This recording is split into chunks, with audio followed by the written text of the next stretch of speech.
I'm Clara Jensen, and I'm about to tell you the story of how I took down a corporate bully using nothing but blockchain technology and a patience that would make a saint jealous. 3 years ago, I was invisible. Not literally, of course, but in every way that mattered at Everlane Freight, the mid-sized logistics company where I worked as an administrative coordinator. I was the human equivalent of office furniture, functional, reliable, and completely taken for granted. While other employees got coffee invitations and lunch meetings, I got pile after pile of cleanup work that nobody else wanted to touch. My manager, Brandon Clark, was the kind of person who believed his own hype. Mid-40s, always dressed like he was heading to a board meeting, even though he managed a team of 12 people in a company that nobody outside of Granite Bay had ever heard of. He had this habit of taking credit for successful projects while mysteriously disappearing whenever something went wrong. Guess who got stuck fixing those disasters? The first red flag should have been the team photo incident. The company was updating their website, and they gathered our entire department for a group shot. I was standing right there in the back row, professional smile in place, when Brandon suddenly stepped to the side and gestured for the photographer to adjust the frame. When the final photo went up on the website 2 weeks later, I had been cropped out entirely. When I mentioned it to Brandon, he just shrugged and said, "Oh, we needed to fit the layout better." But I'm getting ahead of myself. The real story begins with what I started doing about 6 months before everything exploded. You see, I've always been fascinated by technology, particularly the kind that promises to make processes more transparent and efficient. In my spare time, I'd been learning about blockchain technology, not the cryptocurrency speculation stuff, but the underlying infrastructure that makes digital records tamper-proof. I was particularly interested in how it could be applied to workplace transparency. So I decided to build something, nothing fancy, just a simple application that would track my work hours and activities by creating immutable records on a public blockchain. Think of it as a fitness tracker for office productivity. Every time I logged into my computer, every document I accessed, every email I sent, it all got time-stamped and hashed into a cryptographic chain that no one could alter after the fact. I called it work-proof, and I was probably the only person in the entire company who knew it existed. The beauty of the system was its simplicity. It ran quietly in the background, creating an unbreakable record of my actual work patterns. I wasn't trying to spy on anyone or cause trouble. I just wanted to have accurate records of what I was doing, when I was doing it, and for how long. The first few months were uneventful. I went about my usual routine of fixing other people's mistakes, managing Brandon's calendar, and handling the endless stream of administrative tasks that kept our department running. The work-proof app hummed along silently, creating its digital breadcrumbs. Then things started getting strange. It began with my paycheck in March. I noticed that I was being paid for 37 hours instead of the 40 hours I had actually worked. When I brought this up to Brandon, he pulled up the company's timesheet system and showed me the entries. "See, Clara, you logged out early on Thursday," he said, pointing at the screen. "And you took an extended lunch on Tuesday. The system doesn't lie." I stared at the entries, confused. I remembered Thursday clearly because I had stayed late to finish a vendor reconciliation report. Tuesday's lunch had been exactly 30 minutes. I'd eaten a sandwich at my desk while reviewing shipping manifests, but according to the system, I had logged out at 4:30 p.m. on Thursday and taken a 90-minute lunch on Tuesday. "I think there might be a mistake," I said carefully. "I definitely worked those hours." Brandon's expression shifted from professional courtesy to barely concealed irritation. "Clara, I need you to understand something. This system tracks everything automatically. It's not personal, it's just data. If you're having trouble managing your time, we can discuss some strategies. But I can't authorize payment for hours you didn't work." I wanted to argue. But what proof did I have? The company system showed one thing, and my memory showed another. Without evidence, I would just look like an employee trying to pad her hours. So I accepted the reduced pay and made a mental note to be more careful about my time tracking. Except I had been careful. And I had proof. That night, I pulled up my work proof logs and cross-referenced them with the company's records. The discrepancies were stark and undeniable. According to the blockchain records, I had logged into my computer at 8:15 a.m. on Thursday and hadn't logged out until 6:22 p.m. The metadata showed continuous activity throughout the day, with documents accessed, emails sent, and applications used in a pattern that clearly indicated someone working at their desk. Tuesday's lunch break showed a 32-minute window where my computer had been idle, exactly matching what I remembered. But somehow, the company system showed different data entirely. I spent the next hour digging deeper into the blockchain records, cross-referencing timestamps with email metadata and document access logs. The pattern that emerged was disturbing. Someone had been systematically altering my timesheets after the fact, shaving off hours here and there in ways that would be difficult to notice unless you were looking for them. But who would do such a thing? And why? The answer came the following week when I accidentally saw something I wasn't supposed to see. I was working late on a Friday evening, finishing up a quarterly report that Brandon needed first thing Monday morning. Most of the office was empty, and I was enjoying the unusual quiet when I heard voices coming from the conference room. Brandon's voice, specifically, along with someone I didn't recognize. I wasn't trying to eavesdrop. I was just walking past the room on my way to the printer when I heard my name mentioned. Something about productivity metrics and performance adjustments. The tone was conspiratorial, almost secretive. Curiosity got the better of me, and I found myself lingering near the door. What I heard next made my blood run cold. "The Jensen situation is working out perfectly," Brandon was saying. "By gradually reducing her recorded hours, we're building a case for performance issues.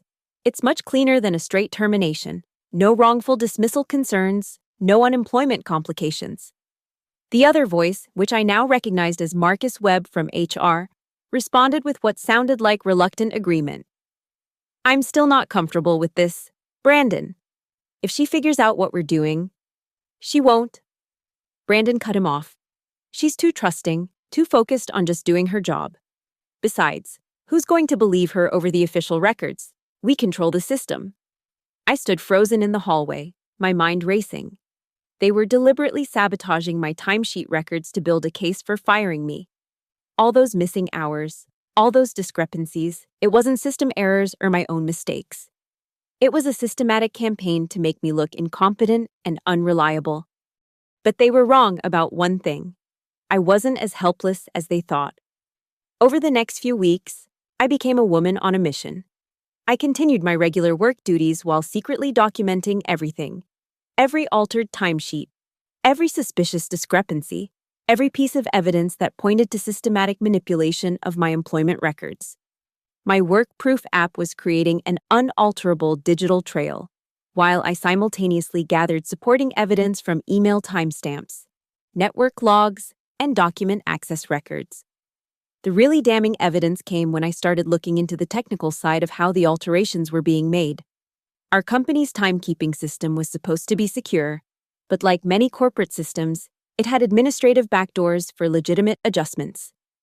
By cross-referencing the timing of the changes with user access logs, I was able to identify exactly when my records were being altered and which administrator account was making the changes. The account belonged to Brandon. He had been logging into the system after hours, finding my entries, and systematically reducing my recorded time. Sometimes it was just 15 minutes here or there, small enough to avoid notice, but consistent enough to create a pattern of apparent time theft. Over the course of 3 months, he had stolen nearly 20 hours of my legitimate work time. But I wasn't ready to confront him yet. I needed more evidence, and I needed a plan. That's when I started researching employment lawyers, specifically ones who understood technology and digital evidence. Most of the lawyers I contacted seemed confused by the blockchain aspects of my case.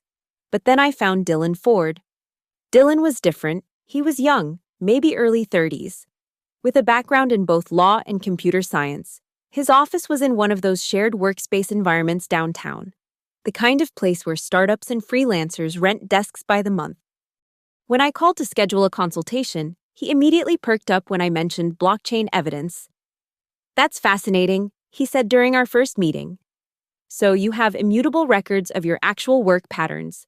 While the company has been systematically altering their official records, this is potentially a very strong case.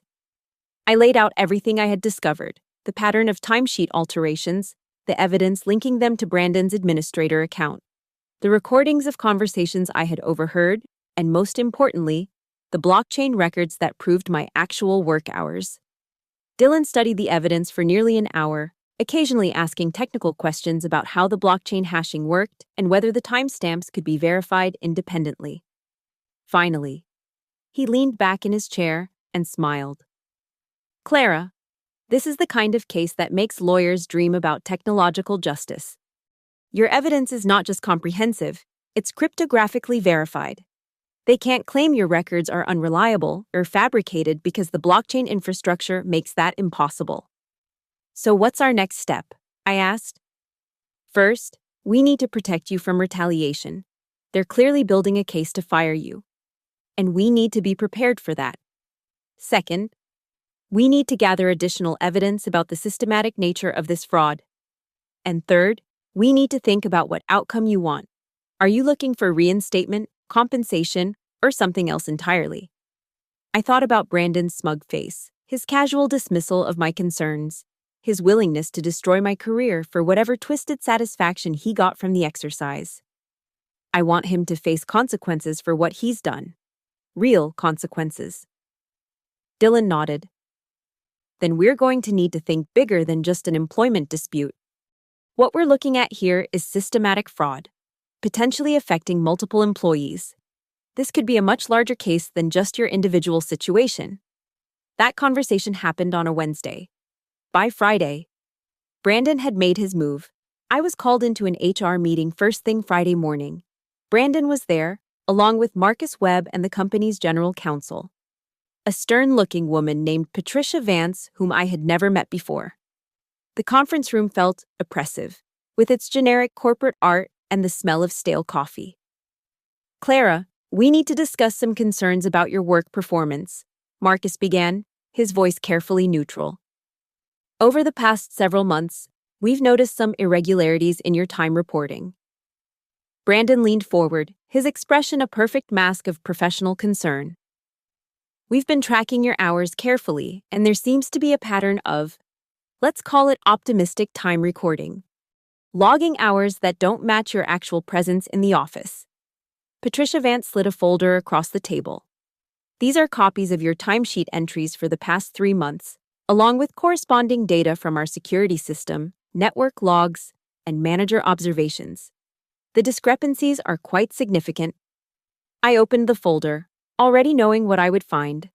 Page after page of doctored records, showing a pattern of supposed time theft that painted me as a dishonest employee who was systematically cheating the company out of wages. This is incorrect, I said quietly. I have records showing my actual hours, and they don't match what you're showing me. Brandon's eyes narrowed slightly. Clara, I understand that this is difficult to hear, but we need to address this situation directly. The company's records are comprehensive and automated. Are you suggesting that our entire timekeeping system is wrong? I'm suggesting that someone has been altering my records, I said, meeting his gaze directly. And I have evidence to prove it. The room fell silent for a moment. Marcus Webb shifted uncomfortably in his seat, while Patricia Vance made notes on a legal pad. Brandon's expression didn't change, but I caught a flicker of something. Concern, maybe, or calculation. That's a very serious accusation, Patricia said finally. Do you have any proof of these alleged alterations? I pulled out a flash drive and placed it on the table. I have comprehensive digital records of my actual work patterns, including timestamps that can be independently verified. I also have evidence of administrator access to the timekeeping system during off hours, coinciding with the times my records were changed. Brandon leaned back in his chair, his professional mask slipping slightly. Clara, I think you may be misunderstanding how our systems work. Sometimes there are automatic adjustments based on security protocols or network synchronization. What you're interpreting as alterations might just be normal system operations.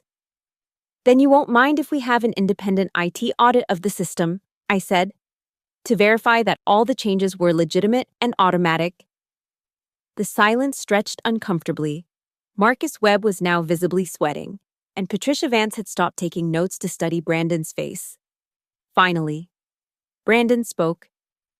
Clara, I think we need to be realistic about this situation. Your performance has been inconsistent, your time reporting has been problematic, and now you're making accusations about system manipulation.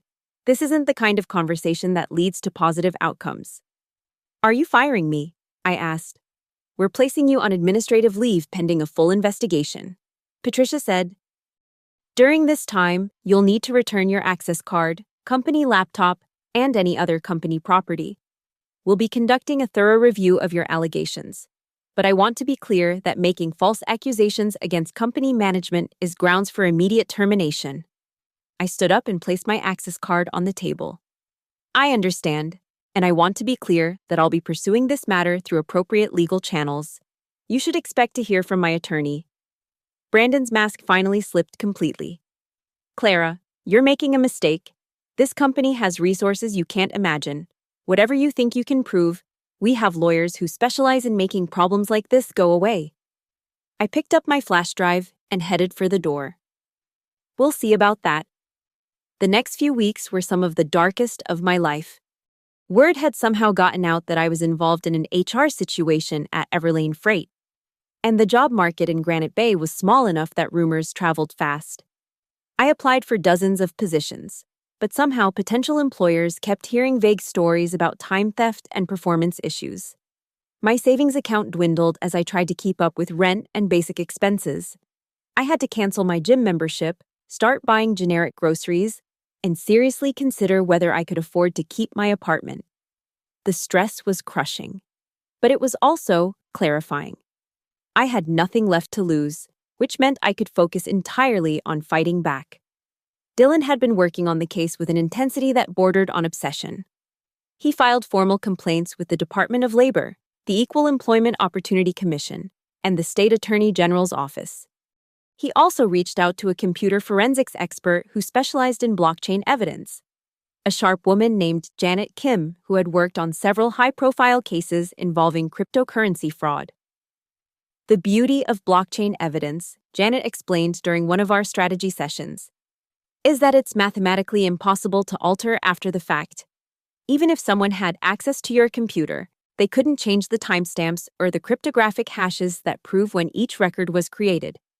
She had spent several days analyzing my work proof logs, cross-referencing them with publicly available blockchain data, and creating a comprehensive timeline of my actual work patterns. The contrast with Everlane Freight's doctored records was stark and undeniable. This is going to be a very difficult case for them to defend, Dylan said. Not only do we have proof of the systematic alteration of your records, but we also have evidence that this was done with deliberate intent to defraud you of wages and create grounds for termination. But the real breakthrough came when Janet discovered something we hadn't expected. I've been looking at the metadata from the administrator account that was used to alter your records, she said, pulling up a complex spreadsheet on her laptop. And I found something interesting. The same account was used to make similar alterations to other employees' records. She showed us the data. Systematic reductions in recorded hours for 5 different employees over the past 2 years. All of them had been subsequently terminated for performance issues or time theft. All of them had been replaced with newer employees at lower wages. This isn't just about Clara, Dylan said, his voice tight with anger. This is a systematic fraud scheme. Brandon has been using his administrative access to create fake performance issues so he can fire experienced employees and replace them with cheaper labor. We now had evidence of a conspiracy that went far beyond my individual case. Dylan immediately began reaching out to the other affected employees, building a class action lawsuit that would expose the entire scheme. But Brandon wasn't going to go down without a fight. 3 weeks after I was placed on administrative leave, Dylan received a call from Everlane Freight's legal team. They wanted to discuss a settlement. They're offering a modest severance package in exchange for a comprehensive non-disclosure agreement, Dylan explained. Basically, they want to pay you to go away and never talk about what happened. How much? I asked. $15,000. Plus, they'll agree not to contest your unemployment benefits. I laughed bitterly. $15,000 for stealing my wages, destroying my reputation, and trying to blacklist me from the industry? That's insulting. I told them you'd say that, Dylan said. But Clara, I need you to understand something. Fighting this is going to be expensive and time-consuming. Even with the strength of our evidence, litigation is always unpredictable. A settlement might be the practical choice. I thought about Brandon's smug face, his casual cruelty, his willingness to destroy people's lives for his own convenience. I'm not interested in practical. I want justice. Then we go to trial, Dylan said. But we're going to need help. This case is bigger than what I can handle alone. That's when we brought in the big guns. Dylan had a contact at Morrison & Associates, a large firm that specialized in employment law and corporate fraud. The senior partner, Elizabeth Morrison, was known for taking on cases that other lawyers considered too risky or complex. When we met with her, she listened to our presentation with the focused intensity of a chess master studying a board. She asked detailed questions about the blockchain evidence, the scope of the fraud, and our long-term strategy. This is exactly the kind of case that makes headlines, she said finally. Systematic wage theft, corporate fraud, and cutting-edge technology being used to expose corruption. My firm would be interested in taking this on contingency. What does that mean for us? I asked. It means we front all the costs, and we only get paid if we win. It also means we're confident enough in your case to bet our own money on it. With Morrison & Associates on our side, everything changed. They had the resources to conduct comprehensive discovery, to depose witnesses, and to build an airtight case. They also had the media connections to ensure that Brandon's actions would become public knowledge. The first major break came when they subpoenaed Everlane Freight's complete IT records. The company tried to claim that many of the relevant files had been accidentally deleted during routine system maintenance. But Janet Kim was able to recover most of the data using advanced forensic techniques. What she found was damning. Not only had Brandon been systematically altering employee records, but he had been using the savings from reduced wages to fund bonuses for himself and other management personnel. The scheme had been going on for over 3 years, affecting dozens of employees. The second break came when Marcus Webb, facing the possibility of criminal charges, decided to cooperate with the investigation.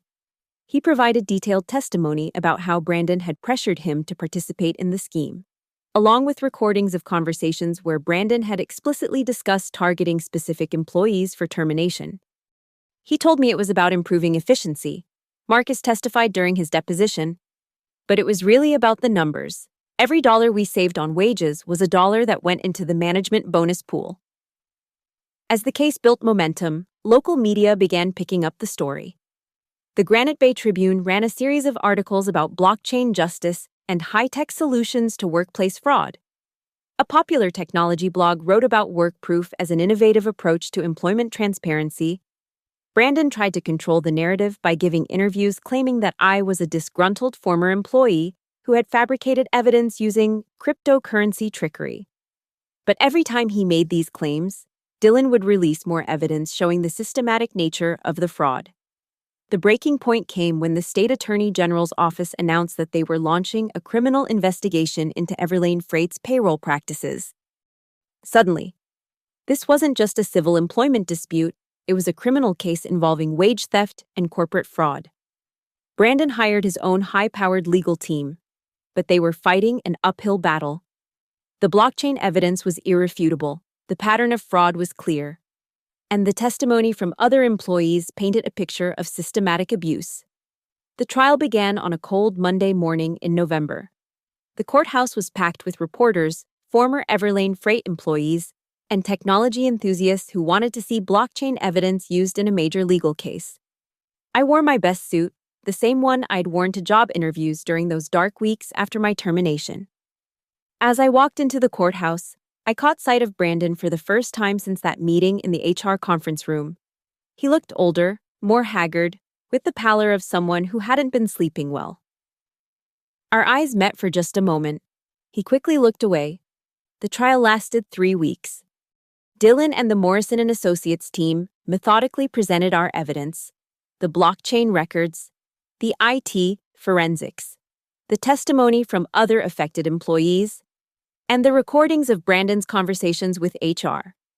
Janet Kim spent an entire day explaining blockchain technology to the jury, using simple analogies to make the complex cryptographic concepts understandable.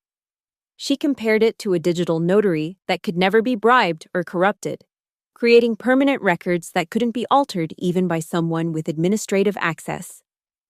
The beauty of this technology, she told the jury, is that it makes truth immutable.